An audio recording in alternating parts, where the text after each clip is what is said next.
प्रधानमंत्री नरेंद्र मोदी 2 दिनों की उज़्बेकिस्तान यात्रा पर ताशकंद पहुंच रहे हैं। ये यात्रा किस तरीके से दोनों देशों के संबंधों को आगे बढ़ाने और आपसी सहयोग को बढ़ाने में कामयाब साबित होगी और क्या एजेंडा होगा इस यात्रा का, इस पर बात करने के लिए उज़्बेकिस्तान में भारत की राजदूत स्मिता पंत हमारे साथ हैं। मैडम, आकाशवाणी समाचार के कार्यक्रम में बहुत-बहुत स्वागत है।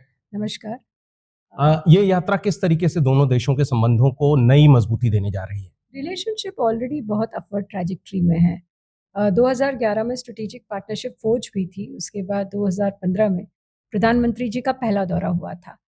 2015 से लेकर 2026 तक बहुत सारे एरियाज़ में हम लोग फॉरवर्ड मूवमेंट कर चुके हैं।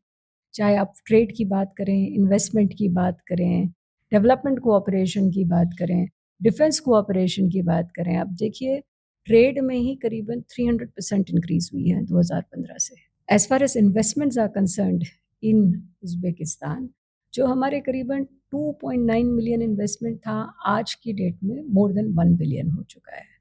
डिफेंस कोऑपरेशन बहुत हमारा अच्छा सॉलिड जा रहा है, जिसमें 900 पर्सनल के एक्सचेंजेस हो चुके हैं, ट्रेनिंग हो चुकी है, आना जाना लगा रहता है दोनों डिफेंस पर्सनल के बीच में।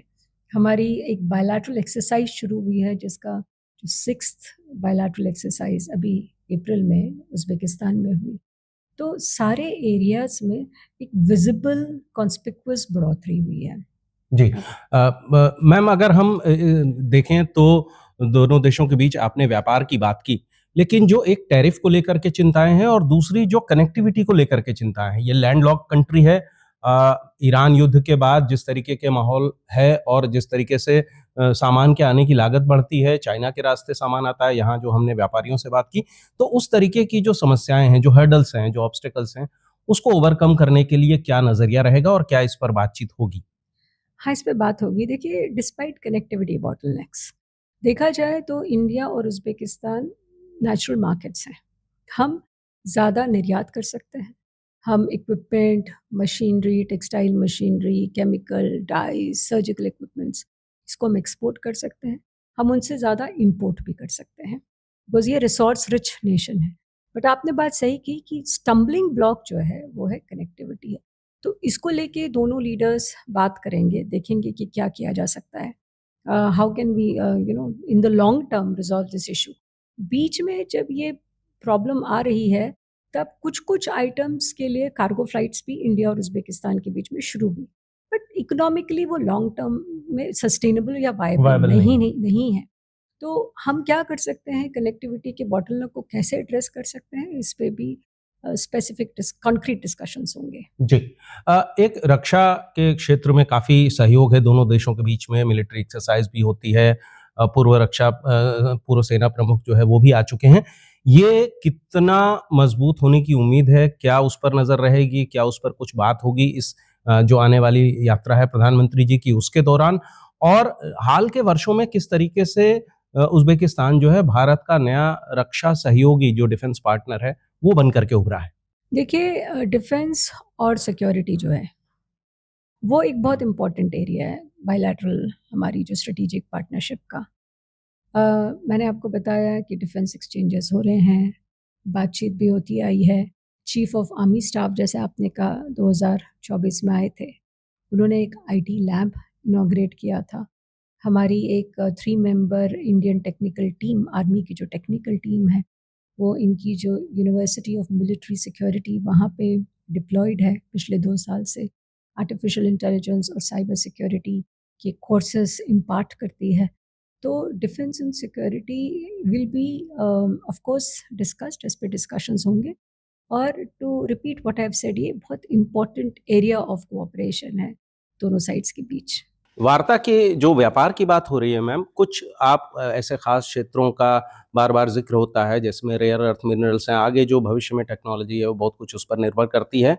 भारत जो अपने आप को टेक्नोलॉजी के क्षेत्र में मजबूत करना चाहता है, उसको उज़्बेकिस्तान से किस तरीके की इस फ़ील्ड में जो है वो व्यापार की उम्मीद है और मदद मिल सकती है? और उस पर क्या कौन बातचीत से होनी व्यापार आपने जो रेयर अर्थ मिनरल्स को और माइनिंग्स को लेकर के? माइनिंग तो बहुत इम्पोर्टेंट एरिया है, जो कि बोथ साइड्स जो माइनिंग मिनिस्ट्रीज़ हैं, वो काफ़ी समय से बात भी कर रही हैं। उज़्बेकिस्तान एक रिसोर्स रिच नेशन है और हम एक उनके reliable consumer, long term reliable consumer हो सकते हैं। तो इस पे बातचीत होगी। बातचीत ये भी हो सकती है कि क्या टेक्नोलॉजी ट्रांसफ़र हो सकता है, क्या भारतीय कंपनीज आके इस एरिया में निवेश कर सकती हैं। तो आई थिंक बहुत ही कॉन्क्रीट कुछ प्रपोजल्स में इस विषय में बात होगी। अब आपने बात की कि बड़ा जो है कोऑपरेटिव कंट्री है। जो हम लोगों के टाइज़ हैं वो सेंचुरीज़ बैक हैं, सालों से ये सिल्क रूट का एक बहुत महत्वपूर्ण जगह रही है और गालिब की जिसे कहा जाए कि फ़ोरफ़ादर्स भी यहीं से गए हुए थे। काफ़ी सारा कनेक्शन रहा है पीपल टू पीपल। फ़िल्मों का बहुत बड़ा योगदान रहा है। आप इसको भविष्य में कितना मज़बूत होता हुआ देखती हैं और ये जो यात्रा हो रही है, उससे पीपल टू पीपल कॉन्टैक्ट और जो हमारे पुराने संबंध हैं, सदियों पुराने संबंध हैं, वो कैसे और मज़बूत होंगे? हमारे संबंध जो हैं वो बहुत ही, आपने सही कहा, बहुत ही एंशिएंट हैं। और अगर आप उनके सुखनदरिया और अदर रीजन्स में जाके देखेंगे तो आप देखेंगे कि देवर बुद्धिस्ट इन्फ्लुएंसेस तरमेज में, इस एरिया में। तो यहाँ पे बोथ आने उनका कुछ इन्फ्लुएंस इंडिया में और इंडिया का इन्फ्लुएंस उज़्बेकिस्तान में रहा है। और आपने बात की, और आपने बॉलीवुड फिल्म्स की भी बात की। बॉलीवुड फिल्म्स बहुत पॉपुलर हैं, स्पेशली जो राज कपूर एरा की जो फिल्म्स थी, बहुत पॉपुलर हैं।